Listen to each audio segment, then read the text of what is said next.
You're looking at a woman who was publicly silent for a decade. Obviously, that's changed, but only recently. It was several months ago that I gave my very first major public talk at the Forbes 30 Under 30 Summit.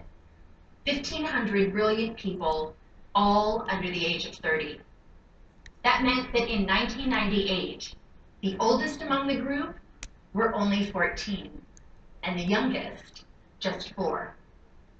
I joked with them that some might only have heard of me from rap songs. Yes, I'm in rap songs. Almost 40 rap songs. But the night of my speech, a surprising thing happened. At the age of 41, I was hit on by a 27-year-old guy. I know, right?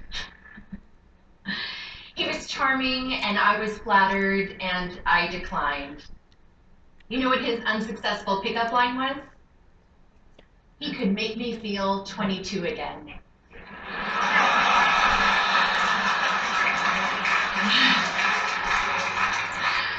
I realized later that night, I'm probably the only person over 40 who does not want to be 22 again.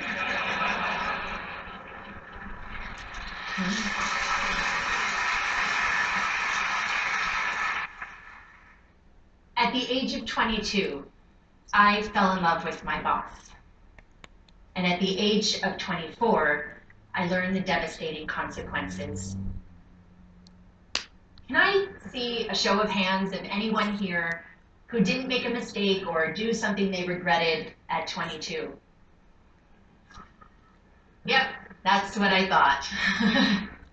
So like me, at 22, a few of you may have also taken wrong turns and fallen in love with the wrong person, maybe even your boss. Unlike me, though, your boss probably wasn't the President of the United States of America. Of course, life is full of surprises. Not a day goes by that I'm not reminded of my mistake, and I regret that mistake deeply. In 1998, after having been swept up into an improbable romance, I was then swept up into the eye of a political, legal, and media maelstrom like we had never seen before. Remember, just a few years earlier, news was consumed from just 3 places: reading a newspaper or magazine, listening to the radio, or watching television. That was it. But that wasn't my fate. Instead, this scandal was brought to you by the digital revolution. That meant we could access all the information we wanted, when we wanted it, anytime, anywhere. And when the story broke in January 1998, it broke online. It was the first time the traditional news was usurped by the internet for a major news story. A click that reverberated around the world. What that meant for me personally was that overnight, I went from being a completely private figure to a publicly humiliated one worldwide. I was patient zero of losing a personal reputation on a global scale almost instantaneously. This rush to judgment enabled by technology led to mobs of virtual stone throwers.